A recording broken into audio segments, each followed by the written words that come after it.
कश्मीर घाटी में हालात सामान्य करने की कोशिशों के तहत श्रीनगर पहुंचे गृह मंत्री राजनाथ सिंह ने की राजनीतिक दलों के साथ मुलाकात। घाटी के हालात पर विस्तार से चर्चा। गृह मंत्री ने कहा, जो कश्मीरियत, इंसानियत और जमहूरियत में यकीन रखते हैं उनका स्वागत है। सिविल सोसाइटी के लोगों से भी होगी मुलाकात। नए सरोगेसी बिल को कैबिनेट ने दी मंजूरी। किराए की कोख वाली मां के अधिकारों की रक्षा के लिए किए गए उपाय। सरोगेट बच्चों के अभिभावकों को कानूनी मान्यता देने का प्रावधान, लेकिन पैसे देकर कोख खरीदने पर पूरी तरह से पाबंदी।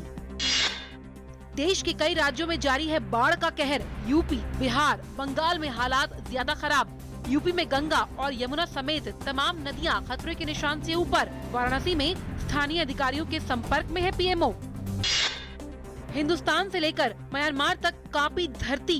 पूर्वी और पूर्वोत्तर भारत के कई इलाकों में भूकंप के झटके किए गए महसूस। भूकंप की तीव्रता 6.8, लेकिन जान माल के नुकसान की खबर नहीं। म्यांमार के चाउक में था भूकंप का केंद्र। बलूचिस्तान में पाकिस्तान के खिलाफ प्रदर्शन ने पकड़ा जोर। बलूच प्रदर्शनकारियों ने भारतीय झंडे और प्रधानमंत्री नरेंद्र मोदी की तस्वीरें लहराई। पीएम ने लाल किले से भाषण में किया था बलूचों का जिक्र। प्रधानमंत्री नरेंद्र मोदी ने प्रगति की बैठक में शिक्षा, रोड और रेल से जुड़ी परियोजनाओं का लिया जायजा। छात्रों की परेशानियों को दूर करने के लिए तकनीक के इस्तेमाल का दिया निर्देश। 5 से 18 साल के बच्चों के आधार पंजीकरण पर भी दिया जोर।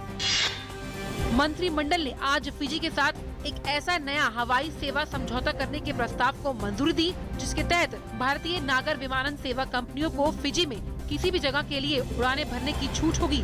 एक आधिकारिक विज्ञप्ति के अनुसार ये समझौता जनवरी 1974 के पुराने समझौते का संशोधित रूप होगा। मध्य प्रदेश विधानसभा की एक विशेष बैठक में जीएसटी बिल को किया गया सर्वसम्मति से पारित। सदन में करीब 2 घंटे की बहस के बाद बिल को किया गया पास। बिल के पारित होते ही विधानसभा अनिश्चितकाल के लिए स्थगित हो गयी।